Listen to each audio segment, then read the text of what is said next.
Welcome to the lecture of Database Management System. Here are some contents that we see in the Database Management System first unit. So first of all,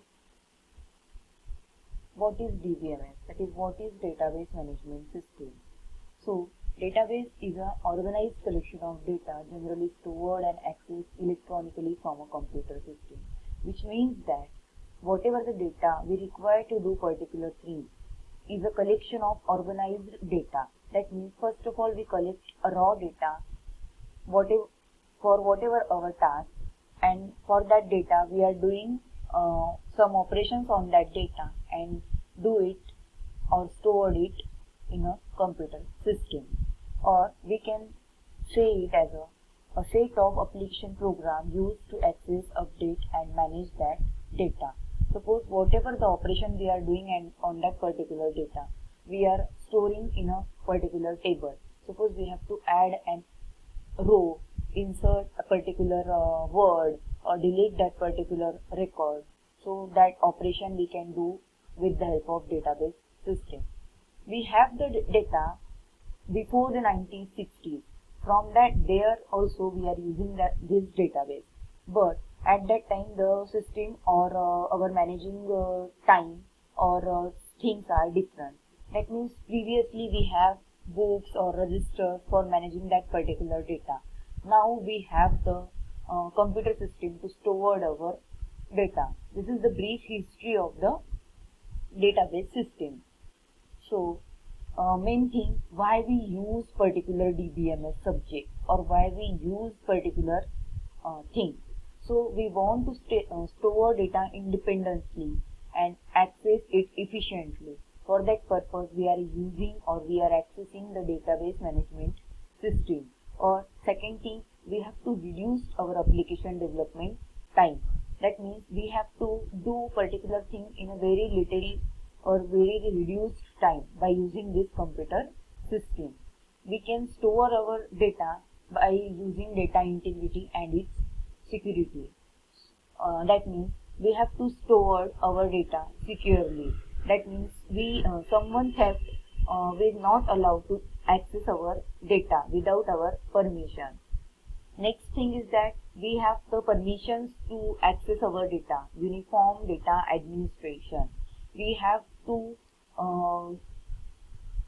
do or we have to secure our data or access our data in a concurrent manner or recover it from particular crashes. That means suppose you have thousands of records and you have to go on a 900 number record. So before without accessing from 1 to 900, we can directly jump to the 900 record by using our computer system or using our database management system. Now we have to see purpose of the DBMS. That means why we use or why we want that particular DBMS. First main thing is data redundancy and inconsistency. That means redundancy means suppose we have the particular data at the time we have the manual system. What will happen? We have the particular information, we have to write it again and again. Suppose one customer comes to you and you write their name and all the information in a book. Suppose that book is completed. Next time he will come again, you have to take our next book and you will write. But by this system we are seeing that this customer came to us and his or her record is stored on that particular serial number 1, 2, etc. So data redundancy is, that means duplication of data is avoided. We have the copy one times of one customer. Second thing is difficulty in new program to carry out each new task. By the redundancy we are avoiding.